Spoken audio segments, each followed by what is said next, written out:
السلام علیکم پیارے ناظرین و سامعین، امید کرتا ہوں کہ آپ سب اللہ کے فضل و کرم سے ٹھیک ہیں، اور اللہ تعالیٰ سے دعا کرتا ہوں کہ اللہ تعالیٰ آپ لوگوں کو ہمیشہ خوش و خرم رکھے۔ پیارے دوستو، میں آج آپ کی خدمت میں ایک اہم بات پیش کروں گا۔ پیارے دوستو، امید کروں گا کہ میری یہ بات آپ کو اچھی لگے گی اور آپ اس بات کو دوسروں تک پہنچائیں گے اور ویڈیو کو شیئر کریں گے، چینل کو سبسکرائب کریں گے۔ بڑھتے ہیں ویڈیو کی جانب۔ دوستو، خوش قسمت انسان وہ ہے جو اپنی قسمت پر خوش رہے۔ ہر انسان ہر کام نہیں کر سکتا، اسے دیکھنا چاہیے کہ وہ کیا کر سکتا ہے، اور جو وہ کر سکتا ہے اسی کو ڈھنگ سے کرنا چاہیے۔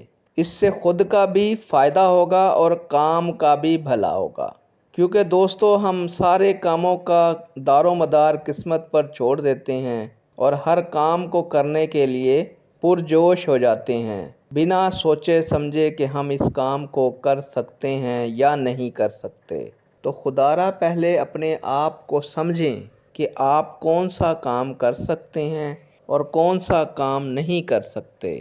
جو آپ کر سکتے ہیں آپ اسی کام کو کریں، تاکہ آپ کو اس کا فائدہ ہو اور آپ کا ٹائم اور آپ کا سرمایہ ضائع نہ ہو۔ دوستو، بھوک میں روکھی روٹی بغیر سالن کے بھی مزہ دے جاتی ہے۔ امید کروں گا کہ آپ اس بات کو سمجھیں گے اور اس بات پر عمل کریں گے اور ذہن نشین رکھیں گے۔ جس کام کو کرنے کا ہنر آپ نے حاصل کیا ہے، آپ وہی کام کریں گے۔ نیک دعاؤں کے ساتھ آپ سے اجازت چاہوں گا۔ اللہ تعالیٰ آپ لوگوں کا حامی و ناصر ہو۔ اللہ حافظ۔